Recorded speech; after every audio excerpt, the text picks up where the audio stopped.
he's really hyped, really psyched, cause the club is really tight and the work is really light. His training plan is the first thing your eyes see, cause he got more follows than my boy Eric Geisy. Opinions on Magnus, Hans, and Karyakin. Who cheated who, which engine That did he ain't hack in? Mouse. He got blocked by Short, ignored by Dvorak, but he can't be wrong. He scored a like from Truan. He's got lightning attacks on GM blunders and gaffes. True, not over the board, it's only the other chat. Still his 7-year plan ensures the last laugh. Distractions detract from any actual actions. Excuses are useless, he rues his inaction. Awaits satisfaction, the status of Magnus. He bought 50 books and opened up 10. Fools ought to read Psalms, not my system. He's got 30 alt accounts on every site around. Chessable courses keep looking cheaper by the pound. He got 22 databases and 36 engines, 25 chess sets, and a massive clock collection. He bought merch from Gotham, Bra and Naka, but his game history looked like some chess copy pasta. A GM coach that he don't listen to, and if you think it is, then yes, my friend, yes, this is you. But that all changed one bright sunny day when a friend said, hey, don't you know? Welcome to the dojo, it's good to grow. Welcome to the dojo, I gave up on the easy. Sweatwork's what we need, Sweatwork's what I believe, waiting's what I'll receive. Don't you know? Welcome to the dojo, it's good to grow. Welcome to the dojo, I stepped away from easy. Sweatwork's what we need, G. If sweatwork's what I believe, waiting's what I'll receive.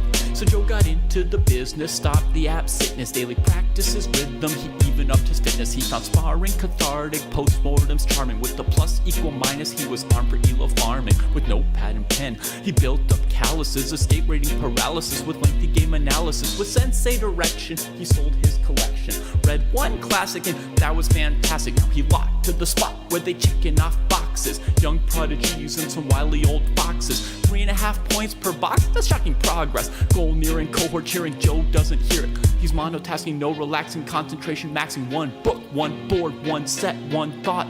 Work will work, will work, work, never stop. One book, one board, one set, one thought. Work will work, will work, work, never stop. Now occasionally, he peeps the world of the tweet and laughs when he sees the player that he used to be. Blank face staring, complex plans comparing while he's dojo training. Hours a day playing out positions, transpositions, and growing his board vision. Transition from poser to player, focus without a care. He leaves them complaining in his dust, staying with their week-old ratings. Blast past his week-old rating, each week's a new occasion. He never takes vacation, the work is entertaining, the growth he's... Alcabas, hello to you too. We are at the graduate show every Wednesday. Today is a lightish show. We only have 16, which, I needed a break. The other weeks were like hundreds. I was a 30-some, and it was too much. I was losing my mind by the end. I broke it up into 2 days often. So let's get into it. We're going to call him Cairnsy. And he says, finally, my first graduation, joined the dojo in September, and have been following most of the advice since. Sometimes he forgets to log. I feel I would have graduated a lot sooner if it wasn't for one thing. I hadn't been playing rated games. I was doing all the puzzles and books recommended, but instead of playing classical games, I was playing daily games, lots and lots of daily games. I had 30 plus going at a time. This didn't help me progress at all. I got to a point where I've done all the tasks, but my rating was nowhere near graduation. So when the new year came around, I decided to resign all my ongoing daily games and focus on live games. Signed up to the Lead Chess Lone Wolf League to get a classical game in each week and started playing 10-minute games on Chess.com to try and grind my rating so I could graduate. Now I'm obsessing about my rating as I get close to graduating. I fully annotate my lead chess games and just do the Chess.com review for my rapid. Something that has really amazed me from doing so many puzzles is how I can now not only spot, but set up forks and discovered attacks, etc. Baby steps, I know. At some point, I'm going to start using my e-board to play my games, maybe switch to 1510. As my long-term goal is to set a real ECF, English Chess Federation, OTB, and a 15-year plan to get a National Master title. Then play Entitled Tuesday when I'm retired somewhere sunny, not Northern England. I find sitting at a board so different for recognizing patterns compared to the online games. Okay, Cairnsy, this is great. So let's go see Cairnsy. So he started July 25th. He's nearly 40. He's dreaming about getting to the NM title. Great. Now, I would say, Cairnsy, that it is When you talk about, you use the word baby steps. I feel like I have been doing this a long time, and I have listened to so many people have like huge, outrageous goals. And I really think that you should create more bite-sized goals first. So, for example, you to get to Dojo 600, so 850 ChessCom, you might feel that that's just a chump goal. Okay, but you know, if you get there in a couple months, you know, that would be a good thing to have. Just be like, all right, I want to get there in 3 months, something like that. I think that's achievable, right? Okay, so in general, I want to say, yeah, just dial down the big ones. You can make progress, and as you make progress, what the atmosphere up there is like will become a little bit more clear. What's the rating for NM? Generally, NM is going to be 2200 USCF, so about 2200 Dojo 2. Okay. Nowadays, you know, NM is a title that was a US title for years. The Soviets were using this candidate master thing, which is now, and both of those things are kind of floating around in the outer world. By that, I mean in the more not nation specific world. Like FIDE has adopted a candidate master title. Okay, so Karen Z, great. You're doing great work. I can tell that from December especially, you really started logging it more religiously. So that's great. We're going to go look. Maybe we're going to follow him here. And I was hoping to find where he's in somewhere in northern England. Maybe he could tell us where he is. Maybe make a club. And oh my God, he's got 1,000, 1,000 games. Now, we've had a real problem getting people to put their games into my games. And this person, I don't know how he even did it, but as far as I can tell, he got rid of his My Games folder. Am I losing my mind? I don't see a My Games folder. So, this is a real crisis for me. It's mostly me. The other people at the dojo don't understand why it's so critical. Basically, everybody needs a folder where they put their games. And so I'm going to report this profile to our tech guy and be like, see? See? There's somebody who doesn't even have a My Games. Oh, it's very distressing. And for me, as someone now, I don't know where I should go. I have no idea where I should go here. Let's try this one. All right, this is a recent game. All right, so reasonable time usage. All right. Now, this move is a mild mistake. For your level, it's not that big of a deal, but the reason it's a mild mistake is since you can't attack the queen, it's not that bad for white to have developed the queen. Okay. Okay. Poor. The queen doesn't want to be on the back rank, wants the rooks to ultimately to be connected. So like queen c4 comes to mind. Poor move, not developing. And now white blows it. Could have had queen h5 check now. In general, well, actually, let's give the spiel, everybody. For you to make it to 1,000 dojo, that's 1250 ChessCom, you need three things, okay? You need to develop a grip on the board. That means not hanging stuff. You need to use your time. At least in this game, it looks like you're using your time. And finally, number three, you need to develop your pieces. So h6, no bueno. Same problem with white, queen d1, undeveloping the queen. You got a little lucky. Poor move. Did you take it? Yeah, buddy, give me that. Fine. Fine. There's no need to be fancy here. After you win that queen, no reason to be fancy. Fine. Killing him.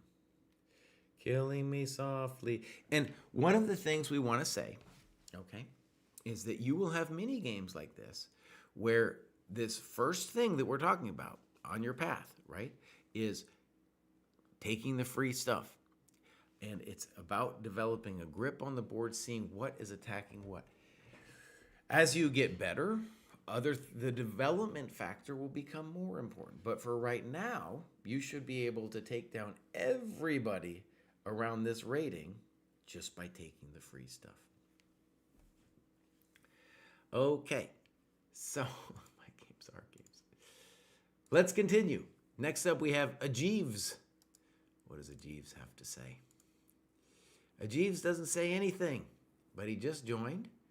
So, Ajeeves got any clubs? Oh, he's got loads of clubs. He's somewhere also in the UK.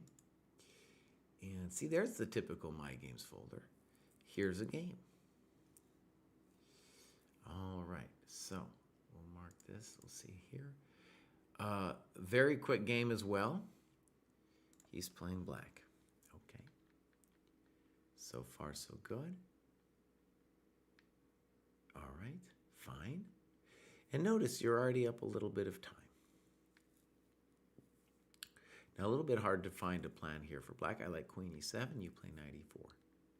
So notice that really you lost a tempo there.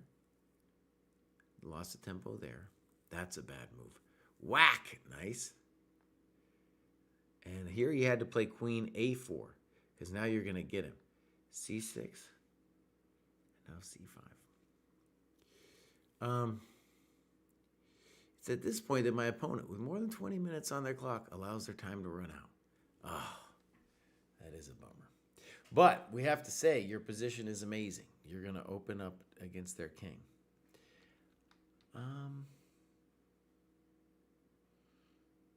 One question I have is, if you had done it this way, no, I take it back because he can take this. I want to trap the queen, but he can always take our bishop.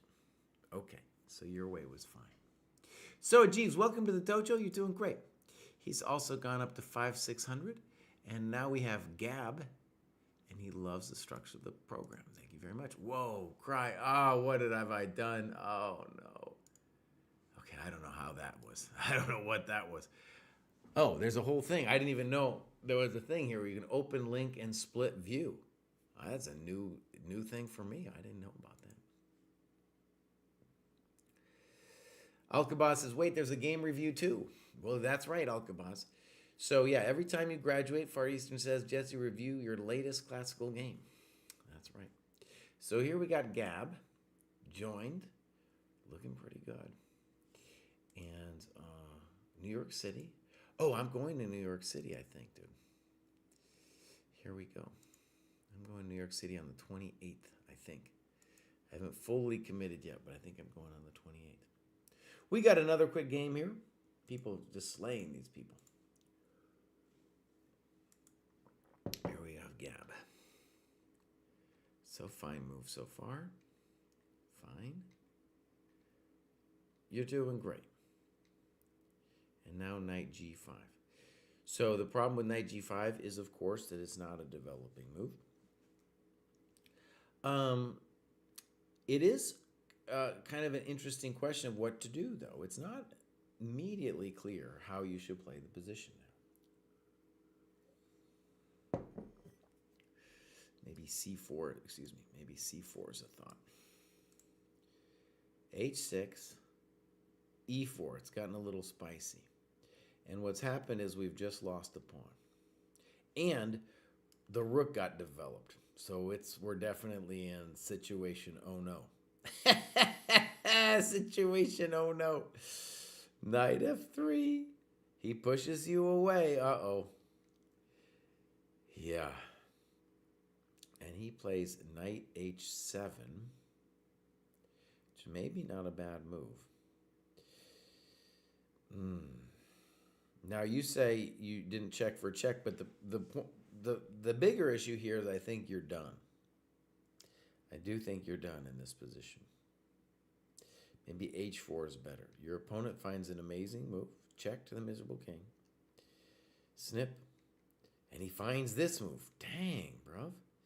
Now what we have to say about knight without armor is he is rated higher than you. And this, by the way, this is what when you do the like puzzle rush, this is one of the standard tricks that they have going on. So yeah, now I want to highlight something for you here. You're playing a higher rated player, first of all. Okay. You did fine up until here where it starts going bad because you don't develop your pieces. So I want to stress that that's how things will go bad, you know, you know, in your chess. Okay, well done. Let's continue. Next up, we have Saleh McBalls. Whose balls? These balls. When I first started taking chess seriously, the first thing I knew was that I needed a plan that I could stick to. Because after all, a goal without a plan is just hopes and dreams. And action without structure is just noise. And so I prepared a file that housed everything I would need to do to graduate from novice school to amateur school. Then I printed that file in A4 paper that I would always keep in sight. A few days later, I discovered the dojo. It's too early to tell, but it looks like everything I need as a developing chess player. What I like about it is that the training plan is not a gimmick or some fast-track way to success. It's you putting in the work. Gives me hope about the efficacy of the dojo, because if you do all the work and don't cheat yourself, I really don't see how you wouldn't improve. My favorite thing the dojo has introduced me to is annotating my own games. Annotating my games is both fun and beneficial. If only everything was like that, right? No matter, I march on. Also, Sensei, look at the game between me and, let's call him Kanai, in the My Games. It was a very fishy game where my opponent ended up with more time than he started with. We'll talk about that. And still had me on the ropes. My guess is that the guy creates new accounts to play classical games against weaker player, but plays them like their blitz game as some kind of ego thing. Okay, here we go. So this is Saleh McBalls. McBalls. How many times are you going to say it, buddy? So he's an engineering student from Saudi Arabia. He's got the ADHD. All right, beautiful. Now he's going straight up here. 649. Now, do we have a Saudi Arabia club? We got the Arab Dojo. Okay, great. Now, I want to say, Saleh, if you could create a Saudi dojo, maybe that's maybe that's what's involved with the Arab Dojo. But the Arab Dojo is obviously a bigger thing, and that's cool. But we want, I want something more localized there as well. Okay, so now there's a guy named Chennai or something here. Let's go look. There he is against McBalls. All right, first, actually, we'll mark it as reviewed, and we'll keep this open. Yeah. So one of the things for us to see, for Saleh and everybody else watching this, is, especially if you play online, you are going to play a lot of people who don't know how to think. And they're not moving fast because they're geniuses. They're moving fast because they actually can't concentrate. And it's easier when you can't concentrate to just make impulsive decisions.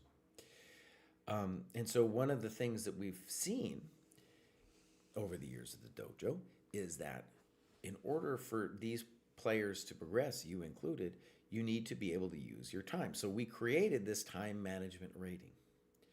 Now, maybe he is a genius, like you're saying, and doing some weird account stuff. Probably not.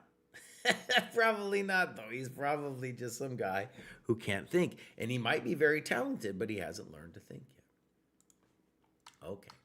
So far, so good. Fine. Fine. Good. Now, one of the amazing things is you are now playing established theory here, and it's hot. I played this when I was a kid, and it is very spicy. So here we go. Castles.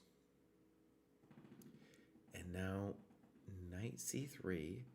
In general, I think that's considered a mistake. But for your level, I don't want you to think of it as a mistake. You should probably understand it more as like you fell into like an opening trap. All right, so here we go. This followed by d5 is what we'd like to do. And in fact, I don't want to get too detailed here, but the kind of critical question is that one.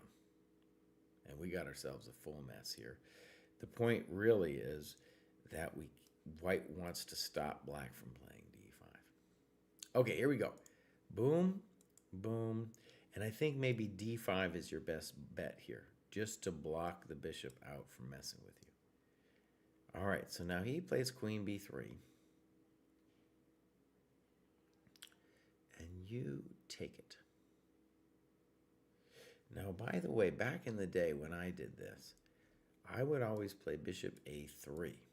So I'm not convinced yet of queen b3, which he plays immediately. Took.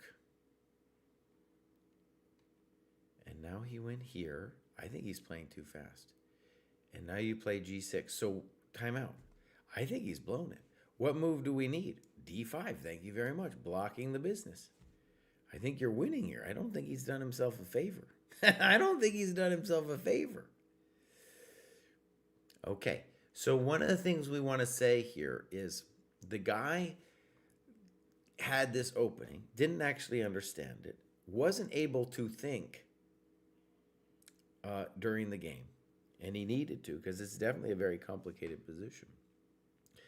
And then you got flustered by how fast he was moving, and this move here, g6, you played very quickly. And now I think we're probably toast. Yeah. You played rook f8. I think for my money, I don't know, I don't have a lot of money. I don't have a lot of money here, but I would take this guy. And if he takes, you sack the queen and try to live. So I don't understand rook f8. Again, you're moving too fast here.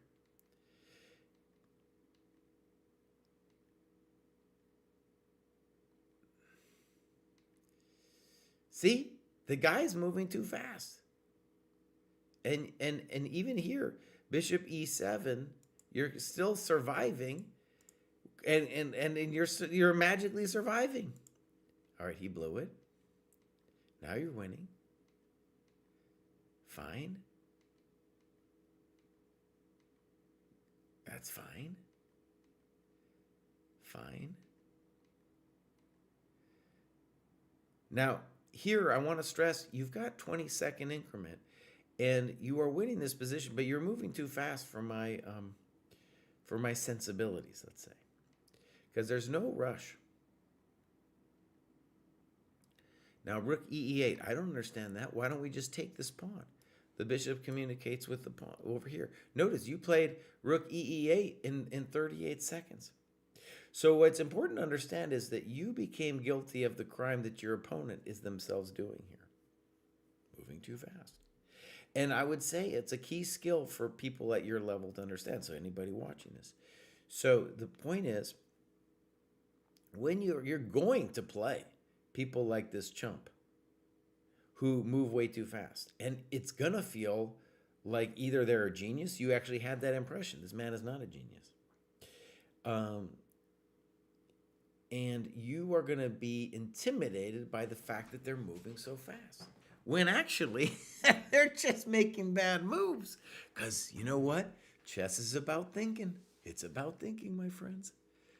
Okay? We're still winning. All right, this should be easy peasy lemon squeezy. Good. All right, I don't know what he's doing. Push him, baby, push him. Good. Then the scumbag finally resigns. Yeah. So again, he had a little opening prep that he didn't understand. That's why we shouldn't be studying opening prep at this level. Yeah. You won. You should have won. Because this guy's a chump and he's not thinking. That's the issue, man. That's what's going on. All right, McBalls. Thank you for joining the dojo. I think you're going to make a lot of progress. I think I'm going to see you back on the show. Next up, we got William. All right, William just joined as well. Ponziani, enjoyer by night. In general, we don't want you even knowing the names of the openings yet. All right, but he's got up to 729. No clubs yet. Tell us where you are, William. So, we only got one here. This is Anselmo.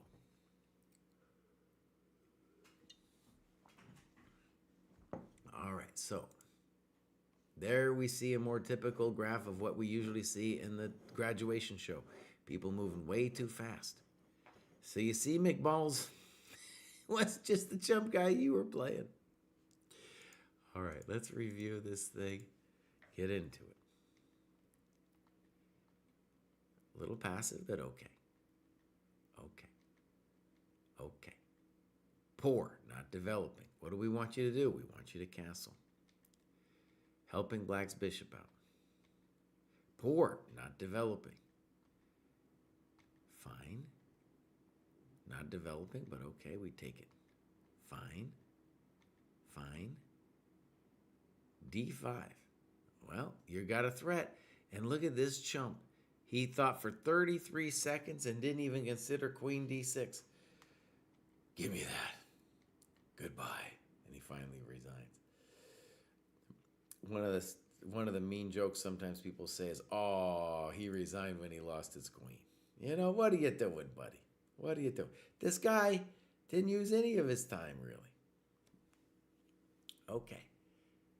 So, well done to William here. Welcome to the dojo.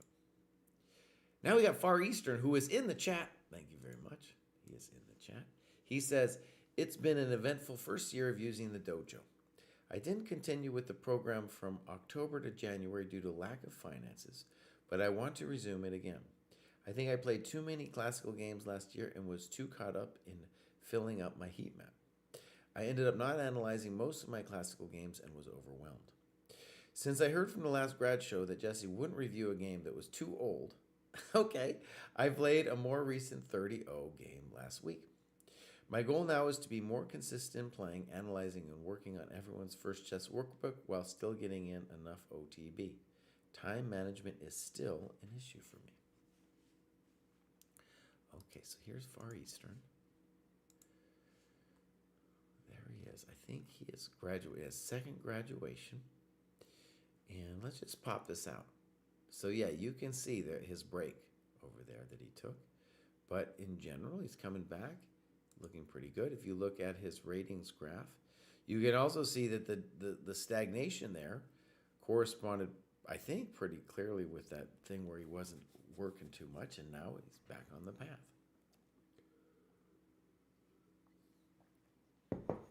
So that's real nice.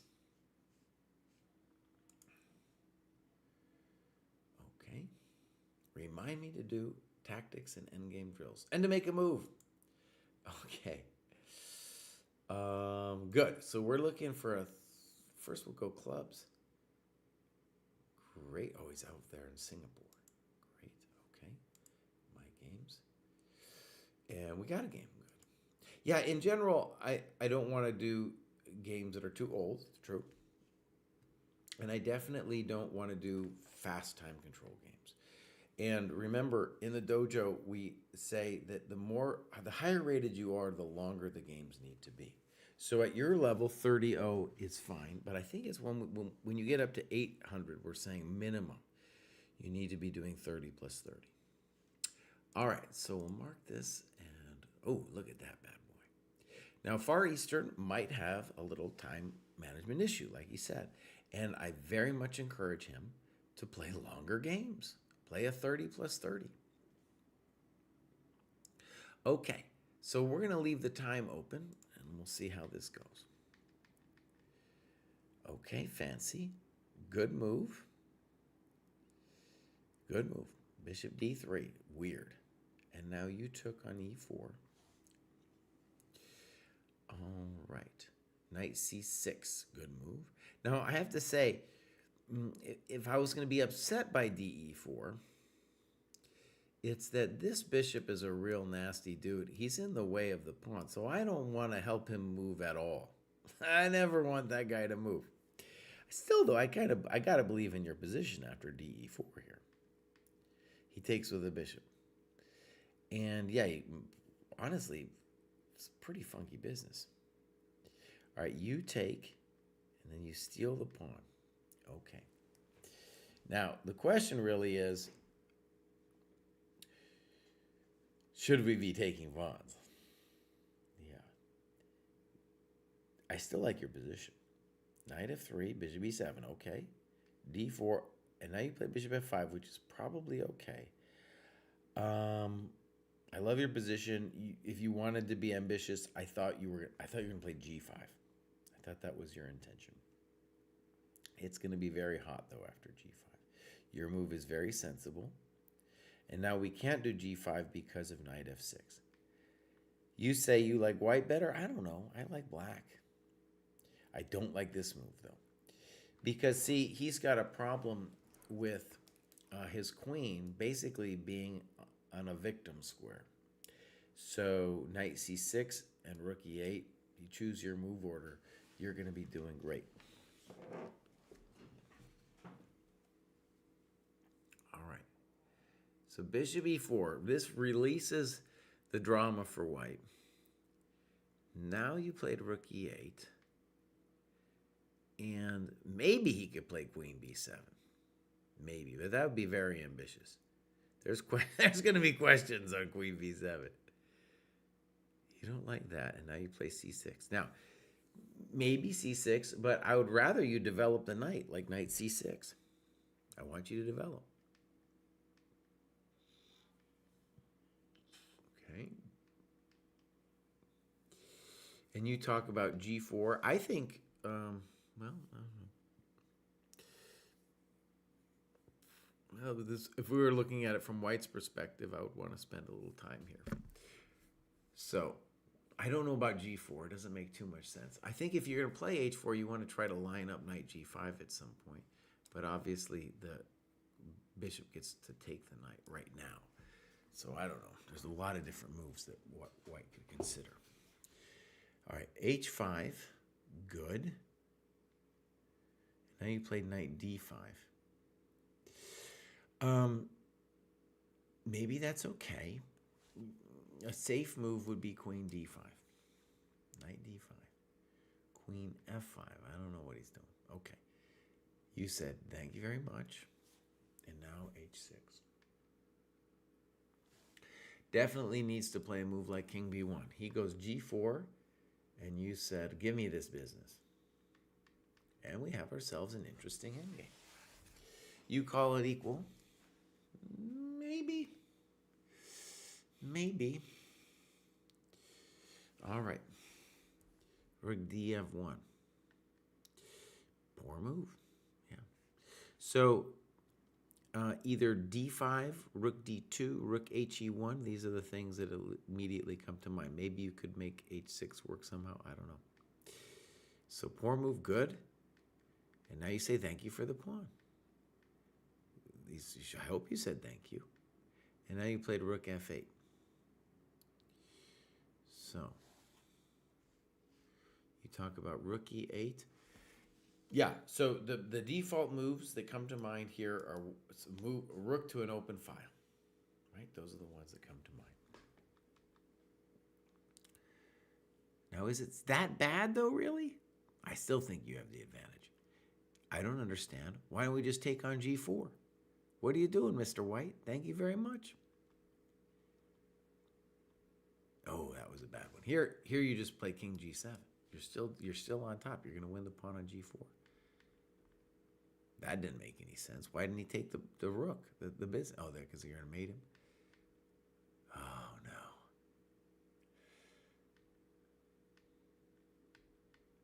no. Now we got grief. And, right, now you're at this 30-minute situation. And now you're in a little trouble.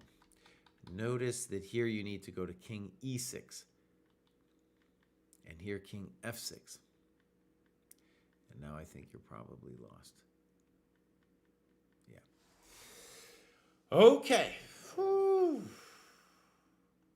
So good game. Notice that this player you would have beaten if you had more time. Notice also that we're talking a lot about time usage, right? Notice that the second it got to the end game, they started playing too fast themselves because the end game's hard and they're tired. but also because they saw that you were in a little time pressure and they thought it'd be a good idea to press you in that time pressure, right? I very much encourage you to play with an increment Far Eastern or a longer game, you know? There's no need for you to play as short as 30. Okay. So, I'm going to take a quick break. I'll be right back.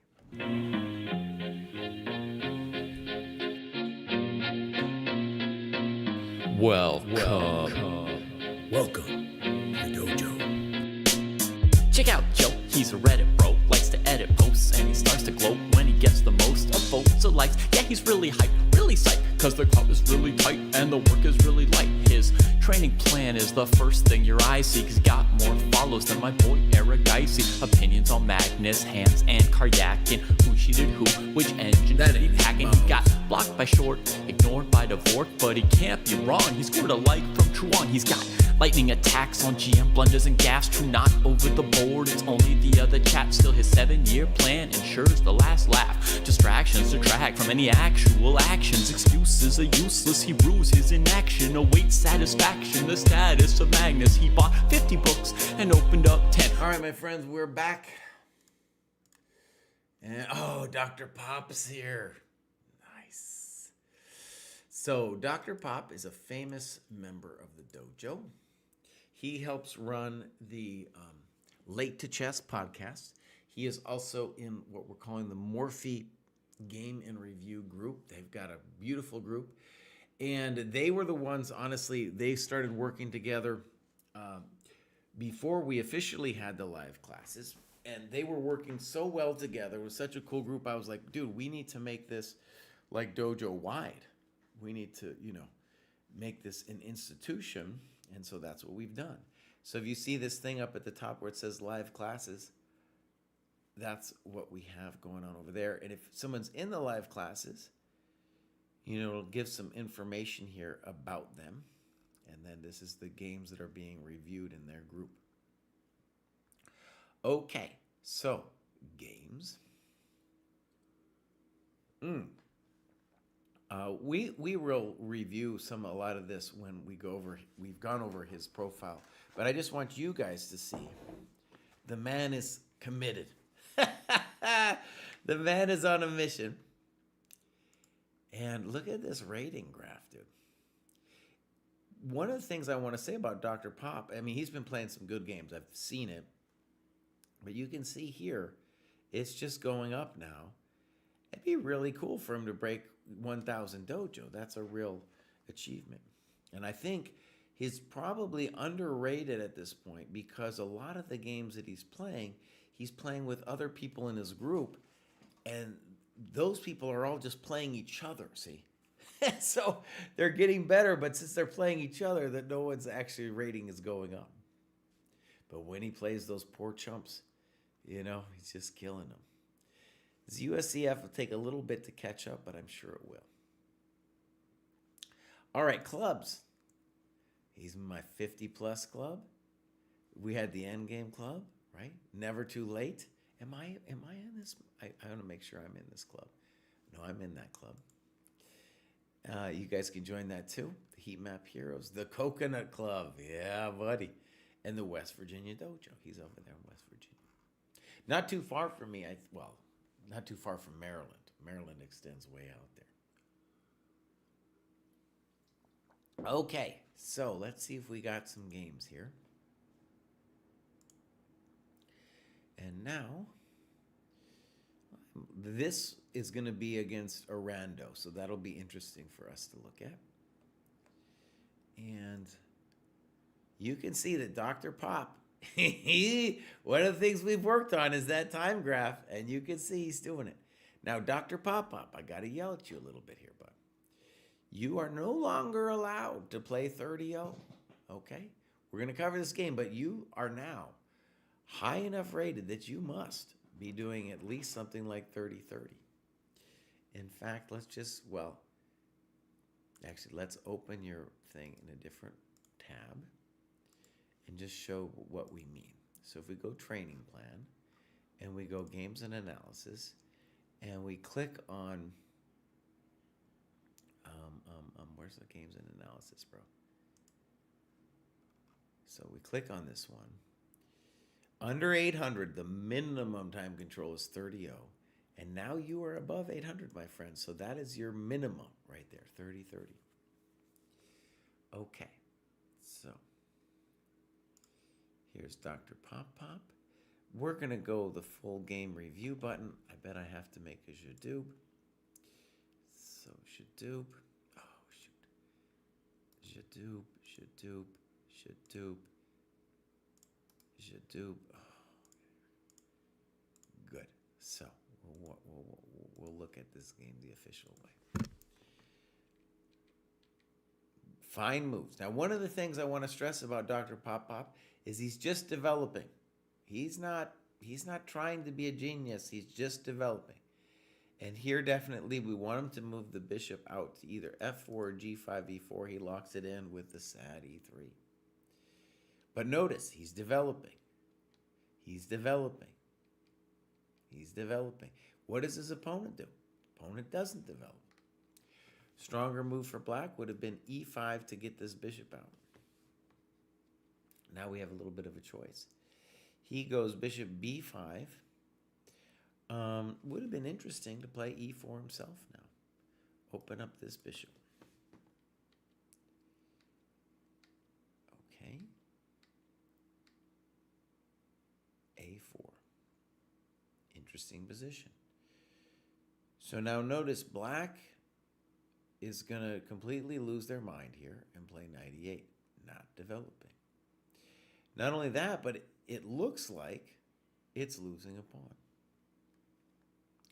Now, the controversial thing about taking this pawn on b5, Dr. Pop Pop, is we are not, well, we want to at least double check that we're not getting pinned in some nasty, nasty way here.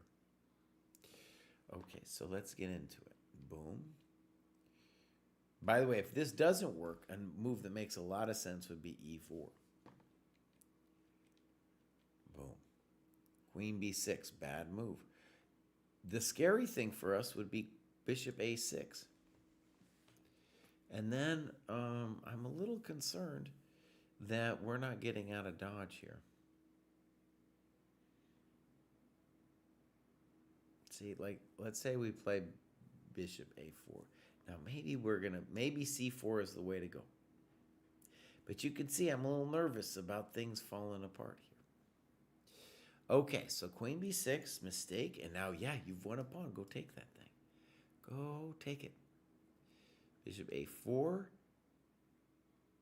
And that scares me. Now, definitely like a move away, or he might be able to get away with bishop a6 immediately. Scaring me. Look, that's a pin. Oh, take it. Take it. Good move. b3. What are we doing? I'm not quite sure. Good. Fine. Fine. Good. Good moves. Good. Good. Now you got these brutal pawns, and we're touching a5. Bad move. Helping your rook, giving you the open file. Bishop b4. All right, so this is his intention. And now you're going to play rook d1. One of the things we're seeing, by the way, from black is that black is moving way too fast. Oh, I just realized, too, I'm off the screen. Bring me back, right? Bring me back. There we go. Oh. All right, it's been a long day, so I'm allowed a little relaxation here. Okay, so rook d1's a little weird because the bishop's already defended by the knight. And so let's think about this in terms of development. This knight is at least looking at some interesting squares. This knight's doing some things. Who's not developed? Our king. So our default move here should be king f1. All right, rook d1. He takes with a knight. And I like this. Good. Now, black should keep it locked down with a move like knight b4, but he doesn't. And now, please tell me you play king f1. Okay. Please tell me you played king f1. No. Please tell me you played king f2. No. I don't know what we're doing, and now that pawn's going to start moving. King f2, Dr. Pop Pop. Oh, no. Look at his king's getting active, bruv. King f2, finally. Now this happens. Okay. a3, check, mate. Check, mate. Welcome to the dojo. I still don't have my business here quite right. How come I'm still, I guess I'm so far away.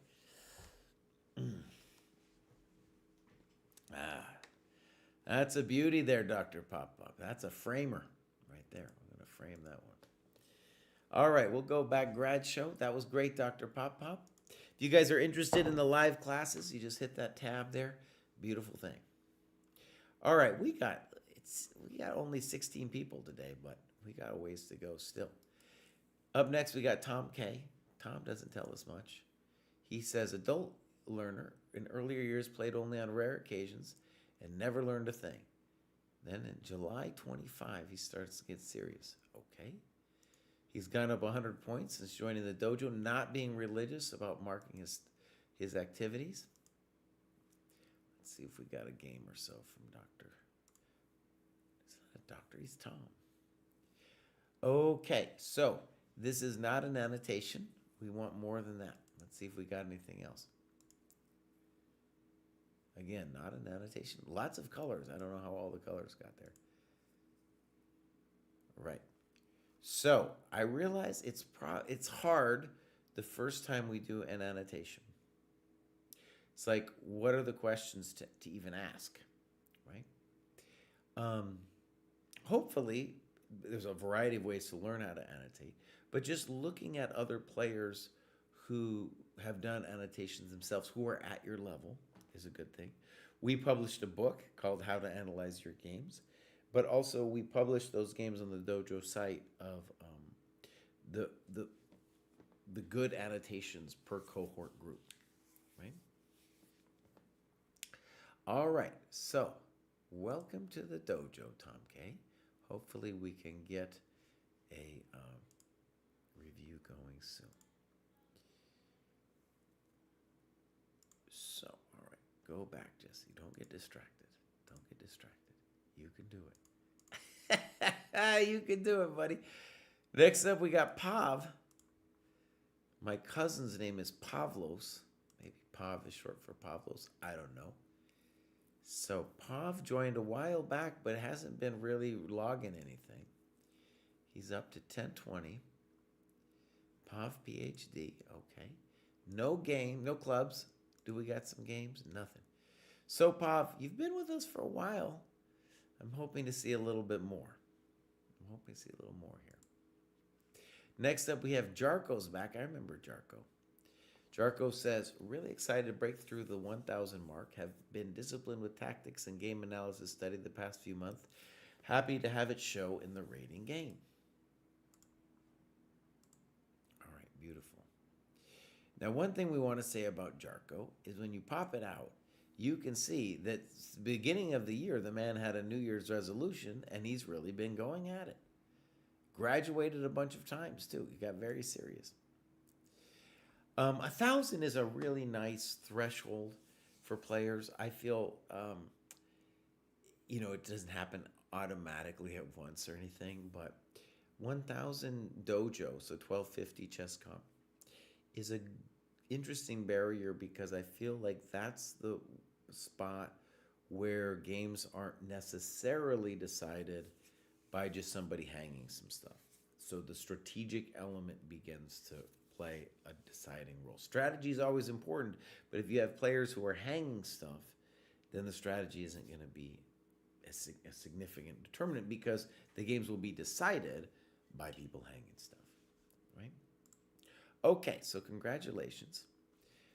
Someone says sound is low. Can someone give me a confirmation of that? Yes or no? And then we also have a question from Charles from, anyone know when the graduate show is for 1600 plus? Well, probably that's today. Now, sometimes I break up the show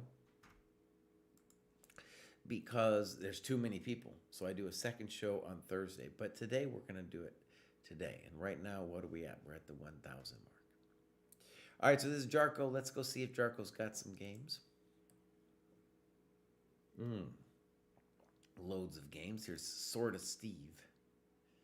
No, I think Sorta Steve might be Jarko. Here's our time graph. And can we just reiterate what we've been talking about? These people, we see it every week.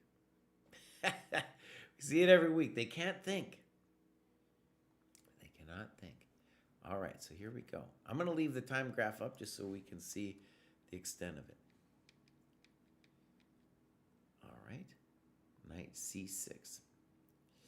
e5 is interesting. Takes. Okay, so we've transposed. I think e5 is the important question there for white. Good. Poor. And I like your note a lot. Notice what he says. c5 gives up control of d5 and greatly improves his knight.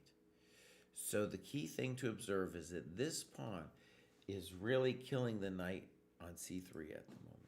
Once you play c5, that knight all of a sudden has a life of his own. Good. Okay. b3.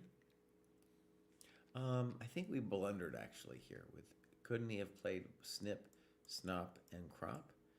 Looking at our business. We could have played bishop b6, but yeah, actually we could still play bishop b6. It's not lost, and if bishop b5, we'll just scooch it. We'll just scooch it. Okay, so my bad. Poor move, not developing. Also, as you highlighted, put the knight in c3 in troubles. Good move. Poor move, not developing. So bishop b7 and knight d7, good move. Yeah, very good move. We got a question. Voilento Wegamal. I'm DW Roth in the dojo. Okay, great. Maybe he's coming up today. So right, bishop b7. This, by the way, is a position where we could talk about how a lot of players go wrong with development, where you're just naturally making a developing move. And honestly, if you don't know what to do, defaulting to a developing move isn't bad. But it's clear that the bishop on b7, doesn't really do anything here. Plus, you're blocking your rook. So it's anti-intuitive to play knight d7 because it's not technically a developing move. But as you see, it does two things. Boom, and then you, as you said, the knight is coming to e5. Okay, so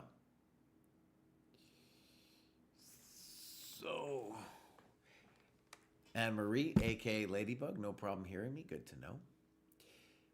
So bishop b7, king h7. Okay, g4, a little fancy. And now he goes to town with bishop e4. Holy moly. Woo! That's some heat. So the opponent believes him, and then instead it could have gone snip, snop, rop, and pop.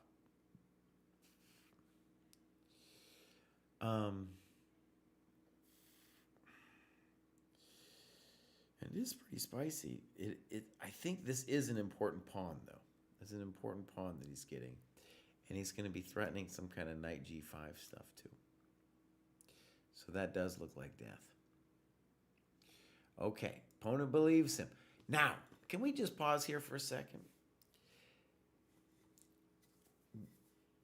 If white had been thinking, well, then he could have figured that out. But nota bene, the man was not thinking. He was just moving instantly. So now the bishop that was poor on b7 is now very free and active. 81, I don't know what that does. I still like your knight d7 move. Okay, queen d7. That's not good, knight d5. e5. We'll just take it. Thank you very much. And now you blunder with e6. And you talk about f5, good move. Honestly, white's not threatening anything, so you can do anything here. I guess you want to watch out for bishop c5. But basically, white isn't doing anything. Queen b7 is a simple move to make. Boom. He misses it. Why did he miss it? Well, maybe it has something to do with the fact that he was moving too fast. Now you do f5, and now unfortunately they figure it out. fg. And now he takes here. Well, it's getting hot. Queen b7. Okay. And your opponent isn't thinking. Queen g3. You said thank you very much. Now, if your opponent was thinking that at least consider queen takes g4 here, but they were not. F1. Okay. Okay. Okay.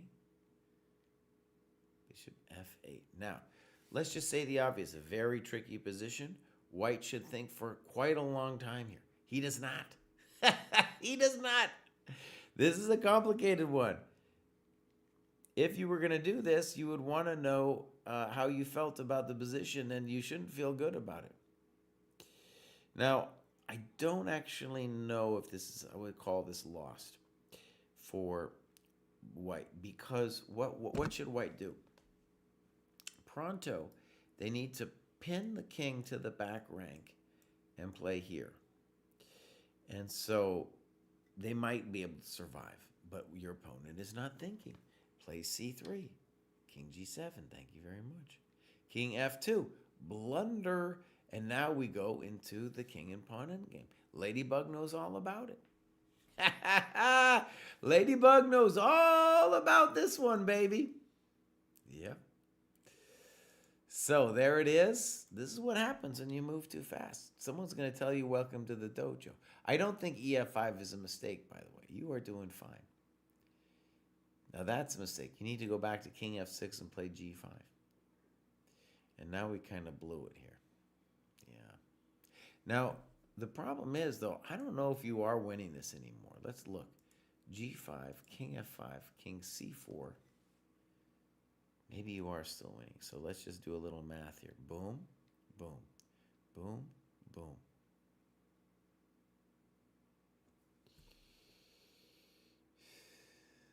There's some interesting things happening here. We're going to go here, here, here, here, here. Now,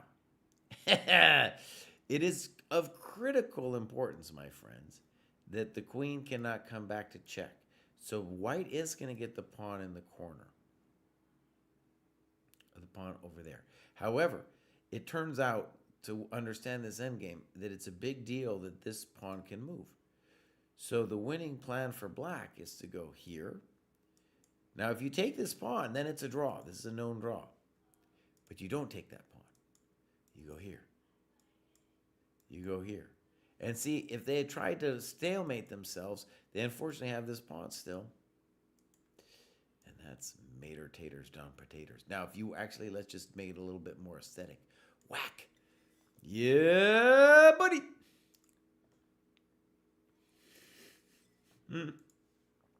All right, well done. Actually, let's go back to your time graph real quick. Notice what happened to you. Now, your opponent was a complete chump and not thinking, but you had plenty of time. And when we got to this move 32, this position over here where you are winning after rook takes c5, but you are moving way too fast. Way too fast. There it is. So notice, you don't have to develop special chess skills to think. You do have to have practice in it, though. You have to realize, oh, Christ says that thinking is actually kind of a skill, so I got to be thinking. I got to be practicing it. I got to get good at it. All of that's very true. Okay, so we did this. Let's continue to continue. This is D.W. Roth. He is in the Twitch chat. I got a YouTube chat and Twitch chat going on.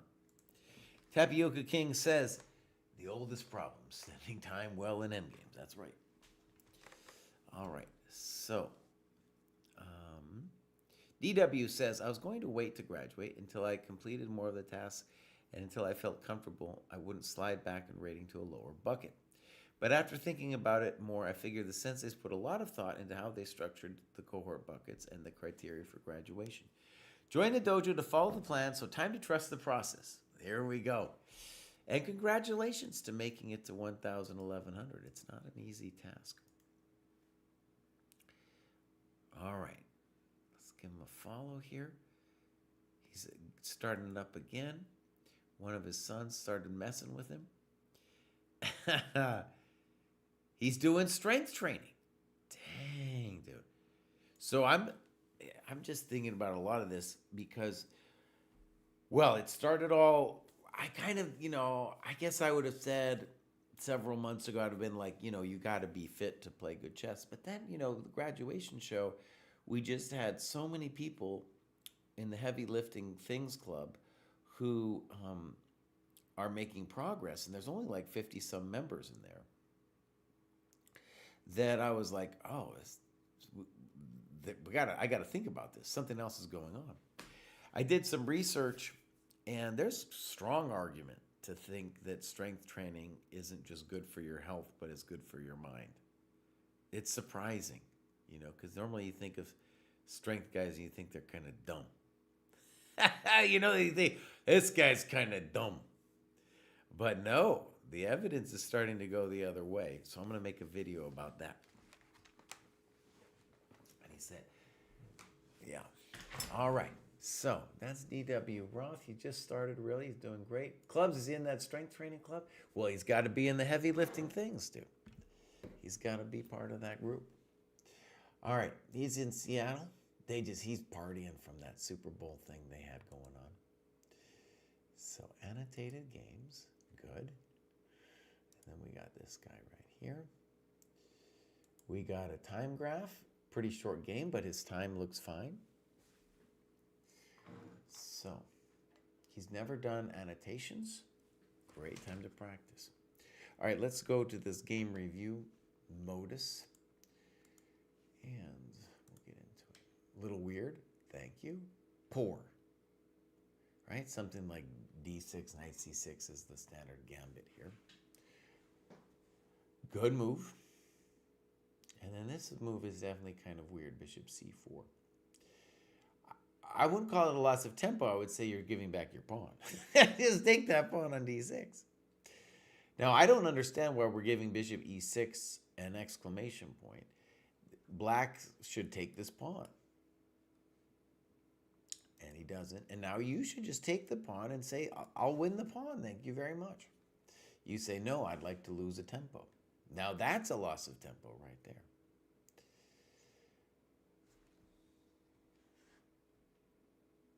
I don't know what's going on. Well, nobody wants to take the pawn on e5.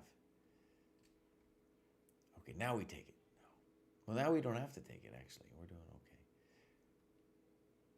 Little weird. Again, why are we letting him play DE, threatening our queen? Poor move. All right, I can get behind knight d4. I can get behind that. I can get behind that one, too. Yeah, simplify. Use the extra pawn to win the endgame. Good. Now a blunder. Poor move. Queen g4. I would have preferred just bishop e7, just to keep my life simple. Poor move. Oh, that's a good move. Rook takes e7. Bang. That wasn't it. Checkmate. That's a good dojo game right there. Yep. Good morning, Cat Nasty.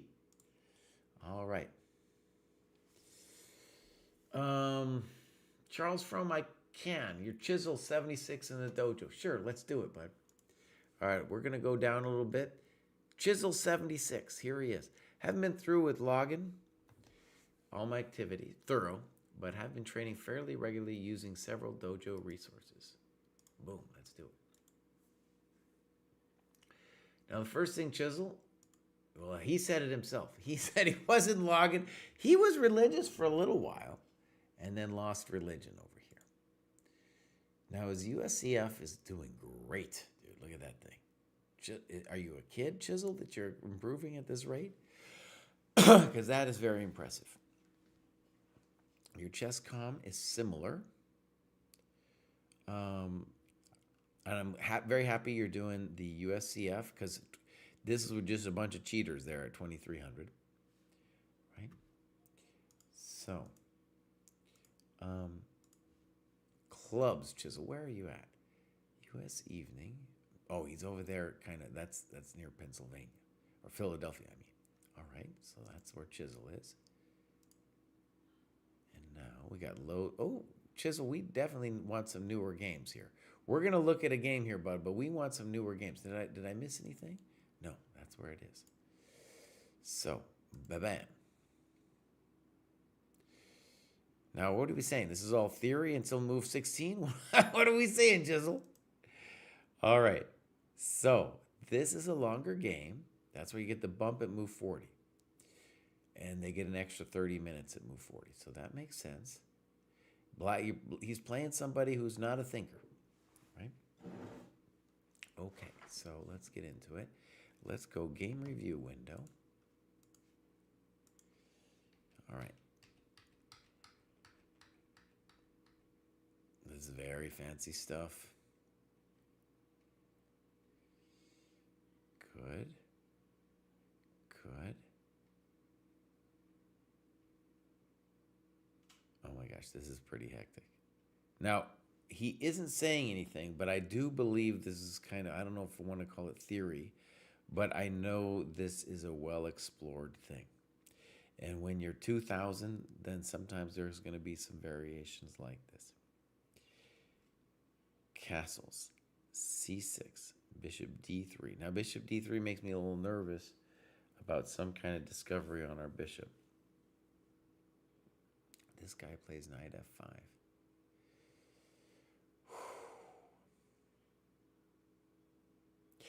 All right, Queen C2 played pretty quickly, and I definitely think it's time. Well, some real mess here. I'm just looking.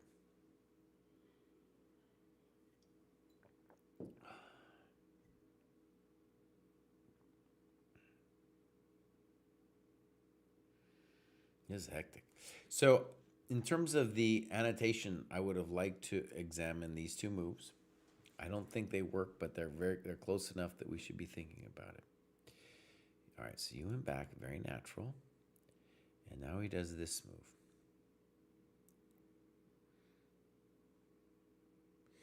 Opponent says this is prep.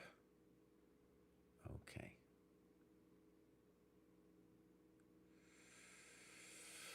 So one of the problems of a variation like this is maybe this guy is got some kind of weird prepped out thing. But also, we want to spend a moment thinking about what's happening, right? And your move knight d2, where you do give a good think here, is the most natural move, right? So I don't know if we want to feel too bad about knight d2. All right.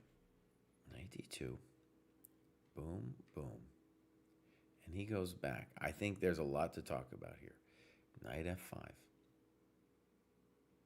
and now you play knight e2, which we could argue about it, but it is a very natural move because the knight is poor on e2, and you want to bring it towards the king's side. You want to support d4. He plays this. I don't know. Queen c2. Okay. And you say black's better. I don't think black is better here. I'm not even sure I like queen e7. So you played rook f3, and knight g3 we got to talk about. We got to at least talk about knight g3 to f5. It just looks like a very powerful business. That's a big knight. That's a big knight over there. All right, rook f3. So the issue is we have to do something with our knight, and maybe the key variation could be knight g3, f6 maybe? He's got to do something. And I like ef6 as well, but of course knight f5, queen e6 is the other thing that you could spend some time looking at. I like white. So rook f3, you took forever. Now he does this, and now essentially you lost the tempo and your knight didn't get fixed. Queen e7, and now rook f3.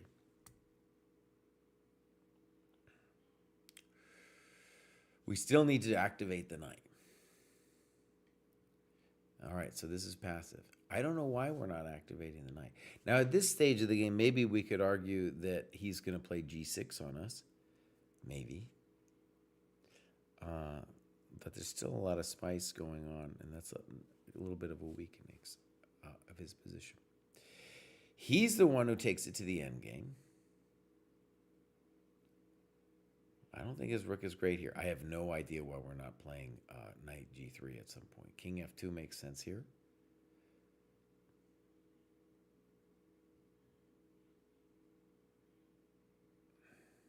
I still think you're fine. King f1. I don't know why we're not playing king f2. I still think you're fine.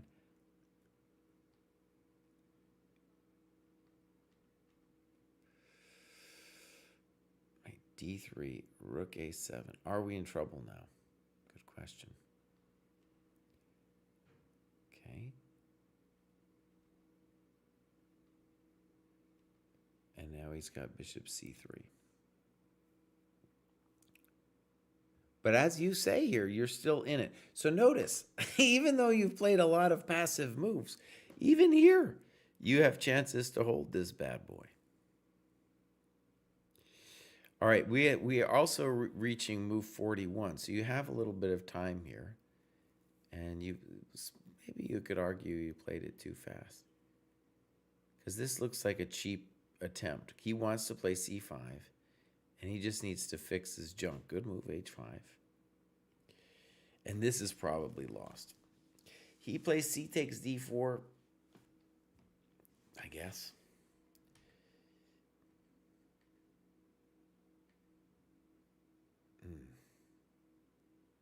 All right.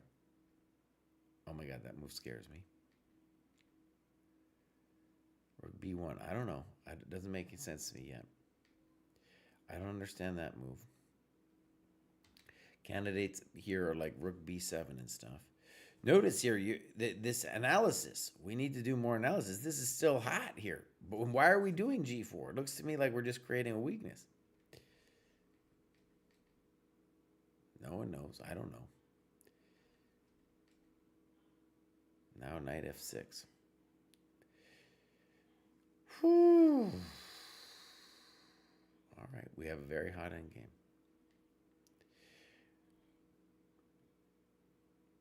I don't like this. c7. He comes up.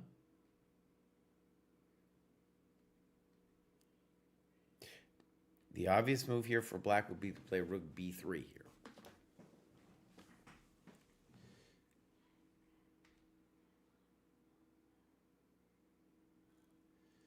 Rook b4. Rook b6. Check. Oh, it's hot. And now he has a choice. Rook e5 or rook g4. He goes this way. And now we have a simple question. Is it a win or a draw? And it's close. You make the correct move here. King e2 is the correct move. So by the way, this is where we want to talk about it. Because it is very close to being lost here. King e3 would have been more comforting to my soul. All right, let's get into it. Here, King f2, good. And now you've achieved the Philidor. Great, dude. Great. Let's see if you were able to do it.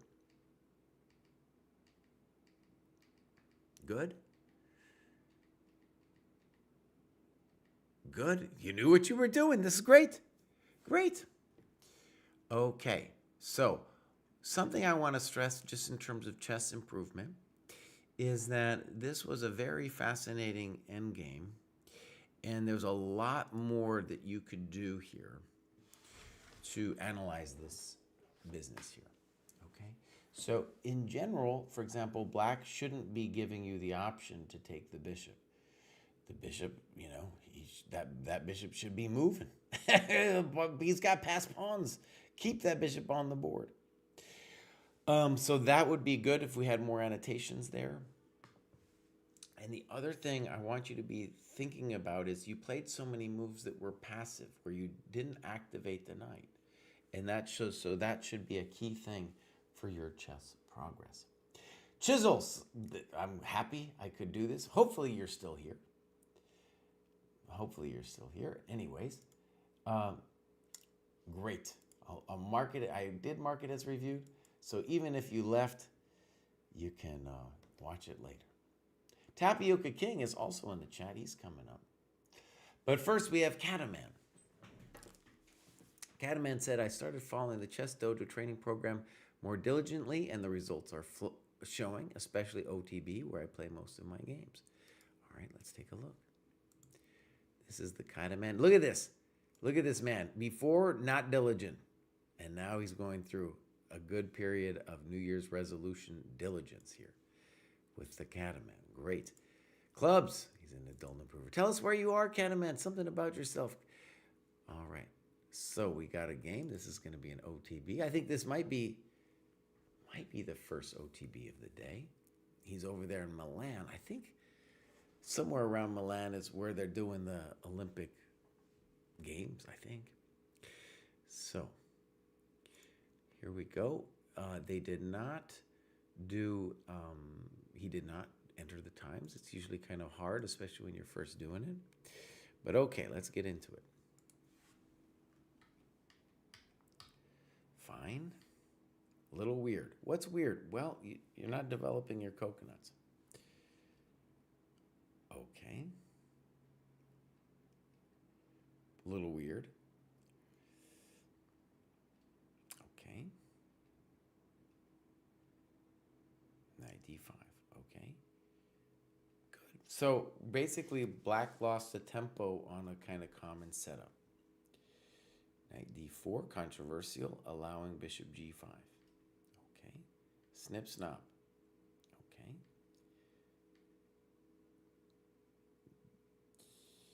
Should we have done this? Probably. Knight e2, queen e2, snip, snap, and now he goes knight d7.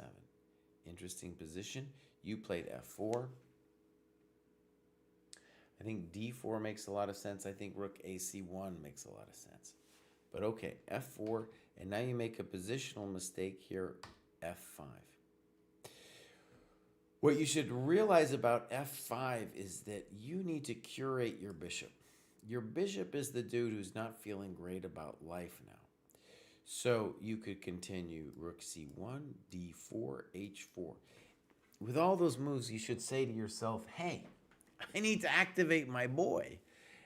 After f5, I know what you're thinking. You're thinking, if he gives me 100,000 tempos, I'll get that in. But my friend, even then, like his knight's going to be very strong and your bishop weak. All right, now, knight c5, a little controversial. Why can't you play b4?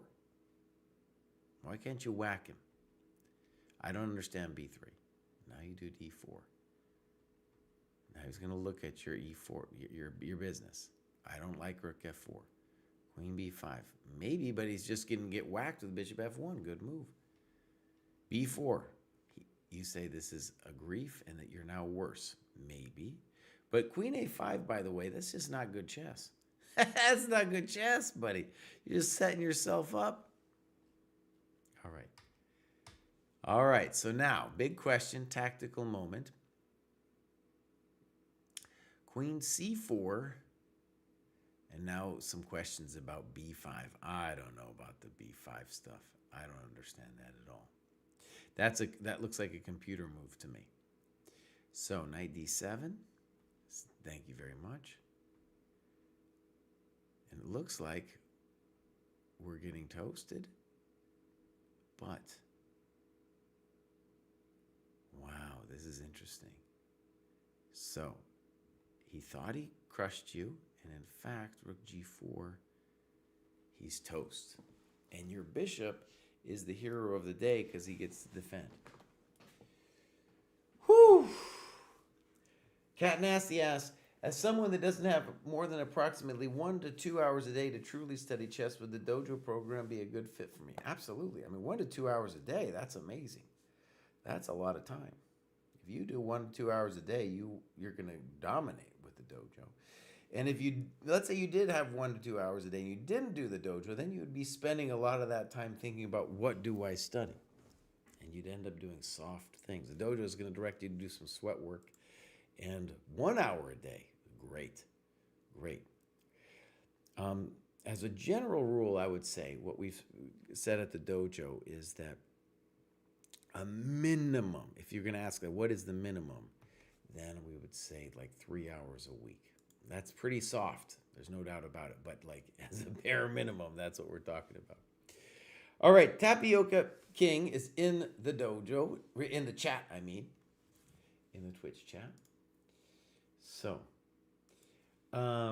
Tapioca says, after crossing the elite chess threshold again, it's time to graduate once more. Hopefully my chess.com rating will start catching up, and I intend to make reaching 1350 a focus for this cohort before graduating again. I think my success this time is mainly down to getting in longer games, 45-30, in the round robins, and I'm getting used to calculating more and deeper lines while still blunder checking my chosen moves. The tactics books have been giving me a hard time, but I do feel like I'm missing a few less tactical resources than before. I'll try and end up the amount I'm doing for this cohort. I think I know what he's trying to say. Logical Chess Move by Move has been great for structuring development into attacks on castled kings, and I'm looking forward to the next book as well. So, okay, actually, let me give just a thought that's been brewing in my head here for a second. This book has been, for this level, so between 1,000 and 1,200, really popular in the dojo. And we then did a statistical analysis of like which material helped people the most. And that was the book that came out. That was a couple years ago we did it. But anyways, we haven't done a statistical study since. Anyways, I was thinking that I want to do maybe that book as part of our live classes. So this month, I'm doing a board visualization workshop, but I'm thinking next month I might do the logical chess move by move, just to go through the book with people and talk about it, you know, at a leisurely pace. Okay, here's Tapioca King. Does this mean that he likes tapioca? I guess. Maybe that's a different reference I'm not getting. All right, Tapioca King, tell us maybe a little about yourself. You're looking great with the study. You know, since October, it's looking really good. Yeah. And notice what Tapioca's saying. He's saying, I want to do 11. Now he's saying 11 hours before it was 7. 11, and he's basically doing it. That's amazing. It's very good.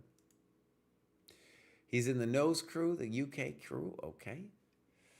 Now we got some My Games. Oh, Tapioca, tell me which one. Tell me which one I should be doing.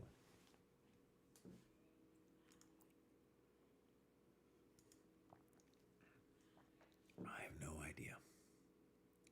Maybe this winter round robin is more recent. Top one, that's what he says. All right, let's do the most recent game there. Open wide my door. Well, buddy, if you want us to, we will. All right, look at this. Tapioca King, you're in for a mouthful this time, buddy. So as we can see, now maybe he's just winning. We'll see what the actual story is. But it's not just the players under 1,000 dojo, 1250chess.com, who are having grief with thinking. Let's just see how it happens, though. Let's just see how it goes. We're going to leave the time window open. Fine so far. Fine. That looks poor. Okay, yeah, queen b3 is more reasonable. Okay, you took on b2, which is fine. You could consider playing c4 first. There's arguments for why c4 first might be simpler, just because it won't allow white to ever open the position. Fine. Okay, well, maybe I'm not getting it, but the reason this move scares me a little bit is, isn't this allowing rook c1 and rook takes c5? Right, so maybe I'm missing something, but in this position, the obvious move to me would be takes, just to alleviate our grief. All right, so I think he's missing rook c1. Terrible move. Queen takes, knight takes. Notice that Tapioca King is playing somebody who's a little lower rated. And I like c4 a lot. I can't imagine c4 is a bad move. Knight c5 doesn't scare me. And I think you just take that thing, rip it off. What's wrong with the bishop takes? It's a developing move. It's a developing move, son. Take that thing. Maybe play knight e4 next or something. You got everything going on. This thing's a beast. All right, so that doesn't look right to me. Now he's going to try to come around the mountain. All right, you spend more time dealing with him. Now he's messing with you a little bit. Why did this happen? Because we didn't develop properly. Now you finally took on c5. Bishop d b6. I don't know. I don't know about this move. First of all, nothing was threatened yet. And if you were going to put the bishop somewhere, we might want to eventually go here. So this is premature. And now you do a funny thing with knight b8. Why not knight d7? Talk to that thing. Get it out of there. That's kind of weird to me. Knight e5. I guess you're still doing that. It's making me nervous with bishop a4. Okay. And we'd like to believe that you're still winning this thing. This guy, though, he doesn't care about developing nothing. You said, thank you very much. Reasonable move. Oh, that's a bad one. So with knight d7, I think we're going to say, hey, buddy, what are you doing? That's, no reason to be doing that. You have so many other moves. It's not just rook d6. You could play knight e4. He's not threatening anything. Now, maybe you're still winning after this, by the way. Maybe. All right, I don't like h5. g4 won't do anything. You're just going to plant it. So, look. Now, here's the thing I'm going to yell at you for. Okay? We are now at move 24.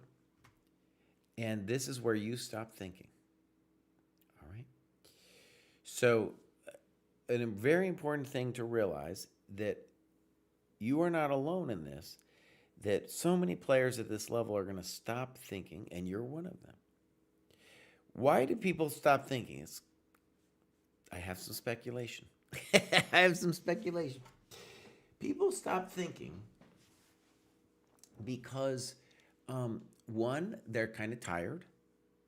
There's only so much thinking a person can do before they get exhausted and make impulsive moves. Two, they're playing online because they're getting little dings and whistles. It's harder for them to concentrate. And because it's harder, it's easier to make impulsive moves quickly than it is to actually think at the board. Next up, the end game. A lot of people are just terrified of the end game. They feel like they don't know what to do. But look at this one. This one's easy. What do we want? We want to activate our king, threaten the pawn. What do we want to ultimately do? We want to run these bad boys down. So h5 is an example of a reactive move. It doesn't spoil anything, honestly, but it's a reactive move because there's no point. There's no point in h5. We're not afraid of g4, so we're losing time. All right, the guy plays a4, probably a good move. King c6 was going to be a hell of a drug. Okay, I don't understand rook AC1. Way too fast. Does it do anything? No. Good move. Okay. Thank you very much. Now king c5, please. Notice this. They say the rook is terrible as a blockader, and it's true. Good move. Rook a3. That's not doing much. Now king b4. Good move. Good move. Good move. I like that you didn't take it. King b2. Thank you very much. Goodbye. That's not it. All right, we're going to stop there. Black wins. Well done, Tapioca King. So let's just say both players stopped thinking when they got to the endgame. One of the easiest things to learn, right? And of course, the other things like knight d7, that's just a blunder that will come with time. You'll stop doing it. Okay. So, all right, here we go.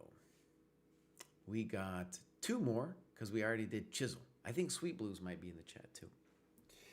Thank you for being here, Tapioca. Ultra says, can you please take a look at my first OTB game in a year and a half versus Mark, okay? Right, I will do so. I really enjoy keeping an accurate training log, and the dojo gives me that chance with this great site. All my time entered is very accurate, and it also helps motivate me as I'm always trying to break my 28 hours a week goal that I set for myself. Dang, dude, that's a lot. In 2 months' time, I've completed almost all the requirements for the 13-14 and have since decided to start working on the courses and books of the 12-13 and 14-15. Things started off slowly 2 months ago when I came back to chess, but I have since found a good group of people to train with. Amazing. Amazing. Oh, and Ladybug is starting to do logical chess with Dr. Pop, which it's another argument for me to do that class next month. Now, this is Ultra, who is truly taking Ultra to a new level. You can see here, the man he's on a mission. And dude, look at that. Oh, he did 41 hours last week. 40. This man is working a regular job. He's working a regular job. Okay, amazing. Yeah, he wants to break 1500 USCF this year. Okay, amazing. All right, so let's take a look here. USCF, he's at 1253, higher on the lead chess. So it probably will take a moment for him to catch up. But for him to make 1500 USCF, if he's already that lead chess, there's strong arguments to think he can do it. Strong arguments. Clubs. Heat map heroes. Okay. Tell us where you're from, maybe. That'll tell us a little bit about your quest. And he said, there was somebody I thought, Mark. He wants me to look at Mark. There he is. So he's playing a higher rated player here. And we don't have times. I encourage you, when you're playing OTB, to keep the times. And let's go game review. Okay, good move so far. Okay. C5, a little controversial. Bishop d2, and now he plays queen f5, which doesn't look good. So he's played two moves, basically, which look poor. I do know that in this position, queen f5 is an older move. When I say older, like the old-time GMs used to do it, it's a fine, interesting position. But this doesn't make any sense, because now you pop him with a tempo here. And now you pop him again, and you pop him again. This is why, my friends, you need to develop your pieces. All right, queen g4. He's in bad shape here. So, you castle, and your position is definitely amazing. But this would be a great moment to know what the time situation on the clock was. Because you might just be wasting him pronto here.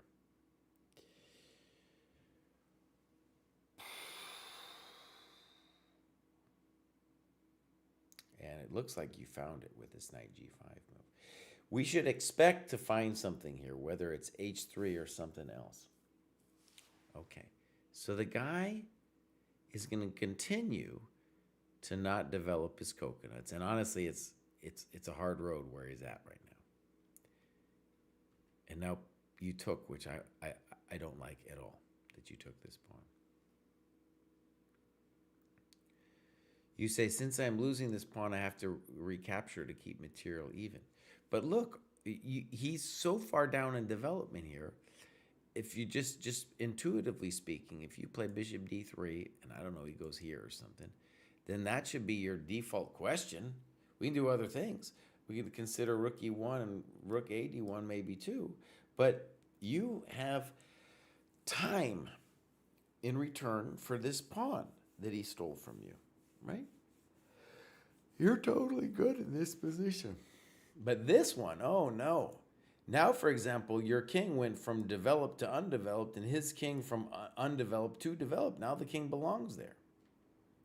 All right, so he decides to do this one. Good move.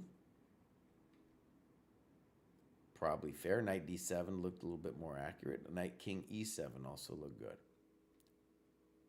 Okay, good move. That doesn't look right to me. No. Okay, so now you're back in the game. All right, bishop b5. And here, what we want to say is here, first of all, it's a very spicy position. But number two is that he is using his king. So I just want you to observe that. I would want to see the time graphs here because as we've seen with other people, we got people here who are moving way too fast. Way too fast. And here is a precise moment where we want you to be thinking about how, if at all, you can create some kind of drama for the black pieces. I don't understand a4 as an example. I don't know what you're doing. Maybe you have some idea, but I don't know what it is. Rook fd1 comes together as a thought. Maybe rook b2, intending rook fb1, rook b4, similar. Yeah. All right, so I don't understand this. Simple chess. I don't understand that one. King c7. Notice, he's just playing normal moves, and now you're in trouble. Okay. h5, I don't know. He's got a lot of moves. Bishop e4 now or something. Bishop d5. This is a little too fancy for me. Why aren't you playing rook fb1? Okay. Now you play a5. I'm not sure what the idea is. King e3 looks natural. Here he comes. Interesting move, I guess. Yeah, interesting move. I don't know what this whole h4, rook h5 thing he's doing. Good. I don't know about that. Check to the miserable king. And then he's allowing you this c6 move, huh? That's a very nice one. Look at that, c6, and he's got rook a5 and or rook b5 next. Love to see the time graph here, right? King f3. King e3, definitely more natural.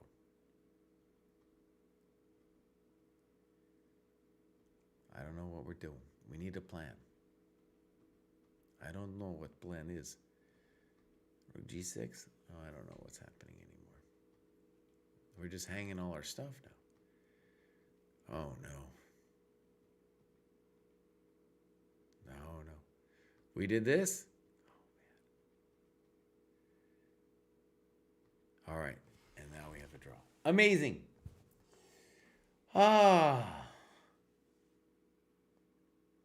Oh, I couldn't find it, Cairnsey, but I did find I did find a game. It's on the second page. Wait a second. Hold on. So we're about to do Sweet Blues, by the way. We're just going to look at Cairnsey for a second. You go back to the grad show thing. Okay, so games. Oh, he's got so many that the My Games was pushed way back in here. But there's no my games. Yeah, we're fixing this. There's no people. The games go into my games. That's where your annotated games go. That's where they belong. All right. So, one more. This is Sweet Blues. A quick graduation after I crept above 1,800 FIDE. Very impressive. Please have a look at my most recent game against Hamed. Look at that. He's in my games. He knows what's going on. This is Sweet Blues here. All right. Sweet Blues is in the chat. 25 years old from Sweden. Started in 24. Wow. So very impressive that's amazing that you've managed to get this high in just like a year. Maybe a little bit more than a year at this point. Okay, so amazing.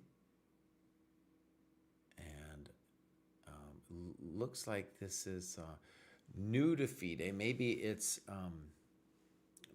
it's provisional still. In any case, still very impressive. And chess.com's a little lower. All right. So I think he said something about a Hamed dude. There he is, Hamed. This is Victor Shundal. I'm going to go to Sweden someday, but that's one of the places on my list. I've never been. So this is a 1+30. Very good. Very good time marking, right? And it looks like both players kind of started playing on the increment here at the end. Okay, good. Let's go to the game review. All right.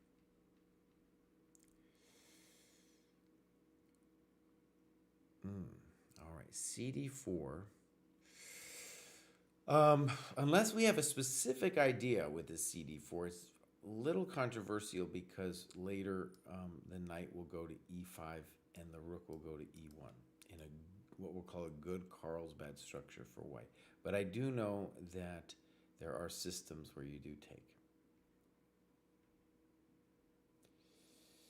Queen B3, Queen B6, and now I definitely think Queen takes and Bishop E5, as you note, is at least a nice position for white. He does this instead. I'm not sure I know what he's doing. Good.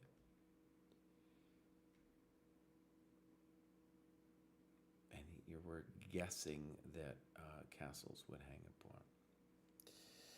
Okay, that's probably true. Castles, H6. I don't like it. Why are we doing it? So, in general, we don't want to play H6. And in general, white doesn't want to move a developed piece twice. And you write rook FD8 and you're fine. I totally agree. Couldn't agree more. Yeah, you're doing great. Okay, so H6, we're going to call that a minor loss of time. However, white doesn't have a plan here. That's a little chump head's problem at the moment. I might have found a genius move here, actually, when I was thinking about this. It might be too highfalutin, but bishop c2 is kind of fun. That might be too fancy, Might be too fancy, but bishop c2 takes knight d4. I don't know. I don't know if we get away with it. Maybe he has some tricks or something. I just thought that would be fun. Okay, h6, knight f3, castles, rook fd1. He doesn't have a plan. In general, we want to put the rook on e1. His challenge conceptually is that his pieces, he's kind of committed them to the queen side where they didn't belong. And in this Carlsbad structure, you want to play through the e5 square. Oh, he does do this bishop c2. I think this is fine. Okay. I'm not sure about a4. Okay. Opponent playing very cautious chess. So you took on e5. I don't think it hurt you either. Bishop d6. Now, I don't know about that. Maybe just rook fd8. Yeah, so here, notice you're trying to fight his point, and his strong point, and it could end bad. So you had now a period where you didn't know what to do. I don't think this was quite correct because he didn't even think about your knight e4. Normally you would take with the bishop here. He takes with the pawn. Good move. I like that. Good move. Now he commits a weakness. I don't know. Queen h4 looks powerful. Yeah. Knight g5 looks weird. Why are we doing that to ourselves?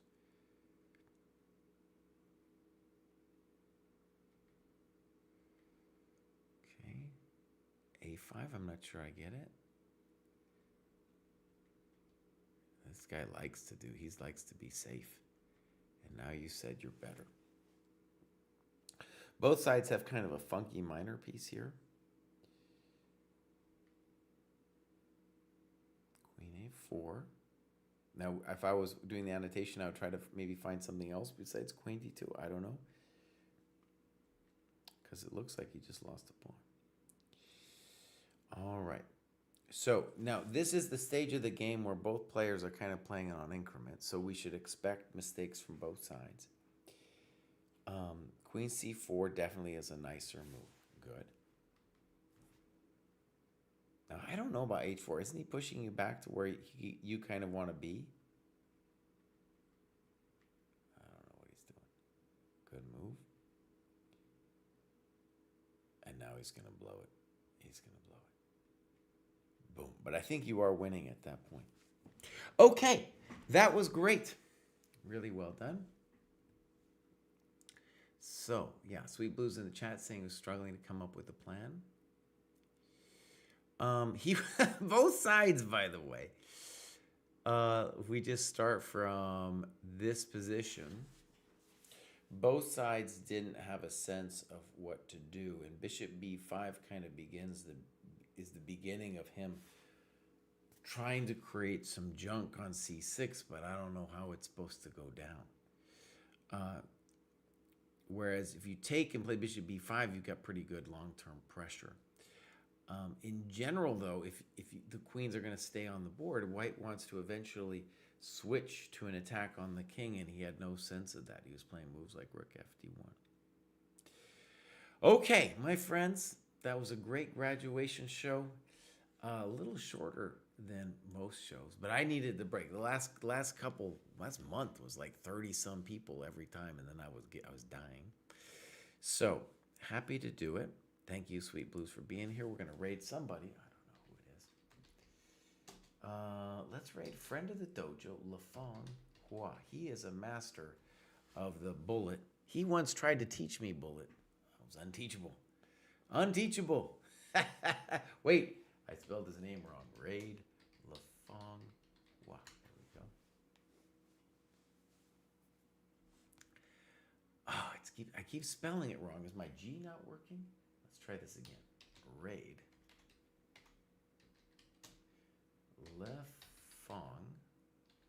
Thank you. You already have a raid in progress. Well, there we go. All right. Bye, everybody.